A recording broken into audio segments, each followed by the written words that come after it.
Oke, selamat datang kembali di diskusi kita. Kali ini kita kupas tuntas periode penting ya antara 1995 sampai 2010.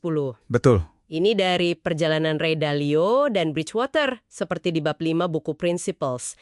Periode yang dia sebut anugerah tertinggi. Menarik judulnya. Iya kan?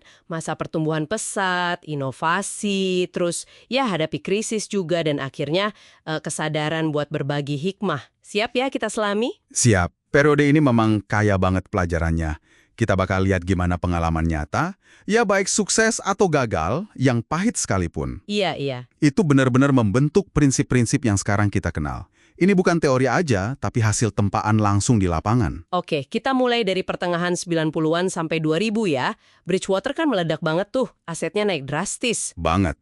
Hampir 8 kali lipat dalam 5 tahun aja, jadi sekitar 32 miliar dolar. Wah, itu pasti bikin dilema besar dong. Tepat. Dilemanya itu fundamental banget. Mau tetap jadi butik investasi yang, eksklusif, atau berubah jadi institusi besar. Nah, mereka pilih tumbuh. Tapi ya itu, ada kekhawatiran internal juga kan? Terutama soal gimana caranya mempertahankan budaya unik mereka, keterbukaan radikal itu, di tengah skala yang makin besar. Jadi pelajaran juga ya, pertumbuhan itu bukan cuma angka. Betul? Tapi juga soal identitas organisasinya gimana. Dan pertumbuhan ini kayaknya didorong inovasi investasi juga ya. Salah satunya risk parity itu kan, kedengeran agak rumit sih. Sebenarnya idenya cukup intuitif. Meskipun ya implementasinya memang kompleks. Coba bayangin kita bawa ransel. Oke. Kita nyimbangin bebannya bukan berdasarkan berat barangnya, tapi berdasarkan risiko tiap barang itu bikin kita jatuh di medan yang beda-beda. Nah, risk parity itu mirip-mirip gitu buat portofolio. Oh, oke. Jadi tujuannya... Tujuannya bukan cuma cari untung maksimal di satu kondisi ekonomi aja, tapi bangun portofolio yang relatif stabil, yang bisa jaga kekayaan dalam berbagai kemungkinan kondisi ekonomi. Entah inflasi, deflasi, atau apapun. Menarik. Dan lucunya, ini awalnya Dalio kembangin buat dana amanah keluarganya sendiri, gitu, di pertengahan 90-an. Jadi intinya bukan hindari risiko sama sekali, tapi lebih ke nyebarin atau nyeimbangin berbagai jenis risiko biar nggak numpuk di satu tempat. Persis. Prinsip penyimbangan risiko ini terus dipakai juga di strategi lain, misalnya di akun obligasi mereka, buat coba dapat hasil lebih oke tanpa ambil risiko yang jauh lebih gede. Beda dong ya sama pure alpha? Beda. Kalau pure alpha kan fokusnya cari sumber untung yang unik, yang nggak terlalu ngikutin arah pasar umum.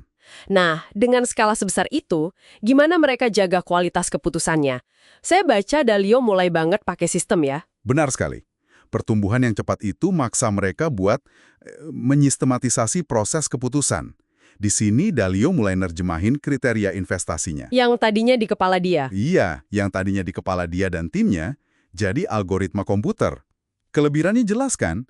Sistem bisa proses info jauh lebih banyak, lebih cepat, dan, nah ini penting, tanpa bias emosi manusia. Iya ya, emosi itu bahaya. Periode ini juga jadi waktu mereka eksperimen buat lebih ngerti orang. Mereka mulai pakai tes kayak Myers-Briggs gitu di awal tahun 2008. Oh ya? Buat apa tuh? Bukan buat ngasih label ya, tapi lebih buat paham preferensi kerja orang, interaksinya gimana, dan tentu baseball cards yang khas itu. Iya. Baseball cards. Semacam profil kekuatan kelemahan karyawan gitu ya. Apa sih tujuan utamanya? Tujuannya ya sejalan sama prinsip transparansi radikal dan meritokrasi ide itu, dengan data objektif soal kelebihan dan area pengembangan tiap orang. Mereka berusaha mastiin orang yang tepat ada di peran yang tepat, biar potensi tim maksimal, kesalahan karena salah tempat minimal. Intinya sih bangun mesin organisasi yang efektif berdasarkan realita. Dan semua sistem prinsip ini benar-benar diuji pas krisis finansial 2008-2009 ya? Itu ujian terbesarnya. Dan Bridgewater berhasil antisipasi dan lewatin krisis itu dengan relatif baik. Pasti langsung jadi sorotan media. Banget. Tapi Dalio merasa narasi di media itu seringkali sensasional dan kurang pas nangkap esensi pendekatan mereka. Nah, pengalaman inilah yang menjadi pendorong utama dia di 2010 buat melakukan sesuatu yang nggak biasa. Apa tuh? Mempublikasikan prinsip-prinsip internal Bridgewater secara terbuka di internet. Wah, itu kan kayak bagi-bagi buku panduan rahasia perusahaan ke semua orang, radikal banget. Betul loh. Dan disinilah konsep anugerah tertinggi atau the ultimate boon dari Joseph Campbell jadi relevan banget buat Dalio.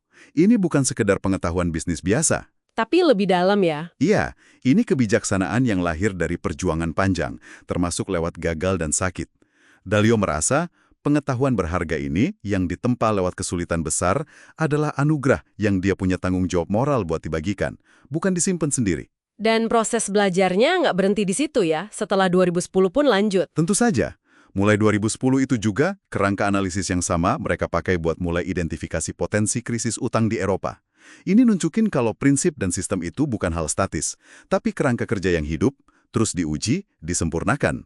Oke, jadi kalau kita tarik benang merahnya nih, periode 1995-2010 ini intinya soal pergulatan mengelola skala besar, bangun sistem keputusan canggih, pakai teknologi, dan pahami manusia, terus selamat dari badai finansial, dan yang paling dasar, nemuin makna dalam berbagi anugerah pengetahuan hasil perjuangan itu.